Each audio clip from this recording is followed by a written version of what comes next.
కార్పొరేషన్లోని ప్రతి డివిజన్ అభివృద్ధి లక్ష్యంగా ఎమ్మెల్యే మక్కన్ సింగ్ రాజ్ ఠాకూర్ సహకారంతో ఎస్డీఎఫ్ నిధుల నుండి ఒక్కొక్క డివిజన్ కు 5 లక్షల రూపాయలు కేటాయించడం జరిగిందని రామగుండం కార్పొరేషన్ కాంగ్రెస్ పార్టీ అధ్యక్షులు బొంతల రాజేష్ తెలిపారు.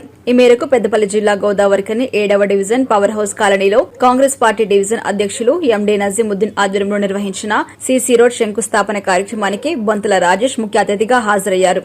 7వ division corporator Vegolapu Ramadevi Srinivas, Congress party town president Tipparapu శ్రీనివాస్లతో కలిసి కొబ్బరికాయ కొట్టి పనులు ప్రారంభించారు. అనంతరం బొంతల రాజేష్ మాట్లాడుతూ రానున్న రోజుల్లో మంత్రి దుద్దిల శ్రీధర్ బాబు మరియు ఎమ్మెల్యే రాజ్ ఠాకూర్ల సహకారంతో రామగుండం మున్సిపల్ కార్పొరేషన్ అభివృద్దిలో ముందుంటుందని అన్నారు. గోదావరిఖని ప్రధాన వ్యాపార కేంద్రమైన లక్ష్మీనగర్, కళ్యాణ్ నగర్ లో రోడ్డు వెడల్పు, అండర్ గ్రౌండ్ వైరింగ్ వంటి అభివృద్ది పనులతో గోదావరిఖనిని ఒక స్మార్ట్ సిటీగా తీర్చిదిద్దే విధంగా ప్రణాళిక సిద్దం చేస్తున్నామని తెలిపారు. 1x800 మెగావాట్ల పవర్ ప్లాంట్ ను సాధించిన ఘనత కేవలం రాజ్ ఠాకూర్ కే దక్కుతుంది అన్నారు. ఈ కార్యక్రమంలో డివిజన్ నాయకులు కంకనాల మోనికారాజు, ఆరిఫ్, కొద్దటి వినోద్, అజయ్, అక్బర్, కళ్యాణ్, ఓదేలు, కాలనీవాసులు, ఆర్కటి శంకర్, దశరథ, నరేష్, విమల పలువురు పాల్గొన్నారు. 4 నెలల్లోనే దాదాపుగా బట్టి విక్రమార్కు నొప్పించి సీఎం రేవంత్ రెడ్డి నొప్పించి ప్రియతమ నాయకులు శ్రీధర్ బాబు సహకారంతో రామగుండం ముద్దుబిడ్డ ఠాకూర్ మక్కన్ సింగ్ ఎమ్మెల్యే గారు దాదాపుగా 1x800 కోసం 8,000 కోట్ల రూపాయలు పేపర్కి పరిమితం కాదు, అవి ఆల్రెడీ శాంక్షన్ అయినాయి. అట్లనే 500 క్రోడ్స్తోని సింగరేణి యజమాని సహకారంతో 3,000 కోట్ల రూపాయలు, దాదాపుగా 11,000 కోట్ల రూపాయలు కేవలం ఒక 4 నెలల వ్యవధిలో చెప్పి తీసుకొచ్చిండు.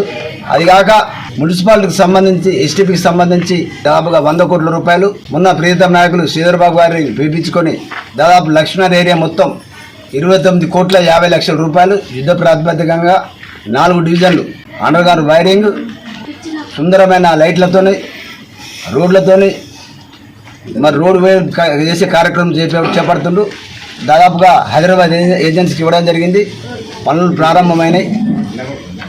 ఆయన ముఖ్య ఉద్దేశం ఏంటంటే ఈ రామగుండను పూర్వవైభవం తీసుకొచ్చేందుకు ప్రయత్నం చేస్తున్నాడు. దానిలో భాగంగా తన సొంత ఫండ్ 5 లక్షల రూపాయలు ఈ వార్డుకు కేటాయించడం జరిగింది, గంగసీను వార్డుకు.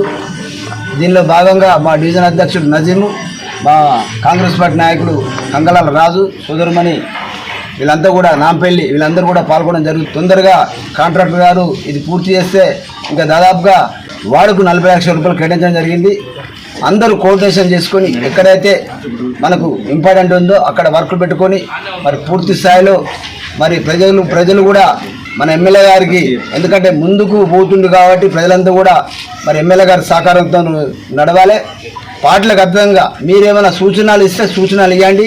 ప్రతిపక్ష పార్టీ వాళ్ళు ఇంకా ఇది డెవలప్ కావాలంటే పూర్తి స్థాయిలో డెవలప్ చేసేందుకు మా ఎమ్మెల్యే గారు ముందున్నారు. మరి దానిలో భాగంగా ఈ 7th వార్డులో ఈరోజు ఓపెనింగ్కు నన్ను పిలిచినందుకు వీళ్ళందరూ కూడా కృతజ్ఞతలు. మరి రాజ్ ఠాకూర్ నిరంతరం పూర్తి స్థాయిలో ప్రతి నిమిషం 18 గంటలు, ఒక 6 గంటలు పడుకుంటాడు. ఆయన ఎమ్మెల్యే అయినా సెలబ్రేషన్ కూడా చేసుకోలే. పూర్తి స్థాయిలో ఏ విధంగా వెచ్చిస్తానంటే ఆ విధంగా వెచ్చిస్తాడు. ఇప్పుడు దానిలో భాగంగా మనం దాదాపుగా సమ్మక్క జాతర చూసినాం, ఏ విధంగా ఎంత వైభవంగా చేసిండో. కోదండ రామాయణం చూసినాం, ఏ విధంగా చేసిండో. మొన్న గణేష్ ఉత్సవాలు కూడా ఏ విధంగా చేసిండో. పూర్తి స్థాయిలో ఆర్ఎఫ్సీఎల్ను, సింగరేణి యాజమాన్యాన్ని, ఎన్టీపీసీని పూర్తి స్థాయిలో వాడుకున్నాడు. మరి మెడికల్ కాలేజీకి మళ్ళీ యుద్ధ ప్రాతిపదికంగా సీఎం గారు నొప్పించి, బట్టి విక్రమార్కు నొప్పించి, ప్రియతమ నాయకులు శ్రీధర్ బాబు సహకారంతో మొన్న 150 కోట్లు తీసుకొచ్చి ఇప్పుడు అక్కడ 2nd బ్లాక్ తయారైందనంటే కేవలం అది మక్కన్ సింగ్ అవుతుంది. ముందు కూడా మీరందరూ కూడా సహకరించాలి. మరి ఏది ఉన్నా ప్రత్యేకంగా ఆయనే ప్రజల కోసమే నిరంతరం పనిచేస్తుండు. మనందరూ కూడా సహకరించాలని చెప్పి కోరుతున్నాను. Thank you. SDF special development fund కింద మన ప్రియతమ నాయకులు ఎమ్మెల్యే రాజ్ ఠాకూర్ అన్న సహకారంతో మొట్టమొదట గవర్నమెంట్ ఏర్పాటు అయినాక మొదలైన ఈ అభివృద్ధి కార్యక్రమంలో భాగంగా 7వ డివిజన్కి 5 లక్షలు కేటాయించినందుకు 7వ డివిజన్ ప్రజల పక్షాన కృతజ్ఞతలు. మరియు రానున్న రోజుల్లో 20 లక్షలు ఏదైతే వర్క్ ఉందో అది కూడా అతి త్వరలో పూర్తి చేస్తారని రాజ్ ఠాకూర్ గారు హామీ ఇచ్చారు.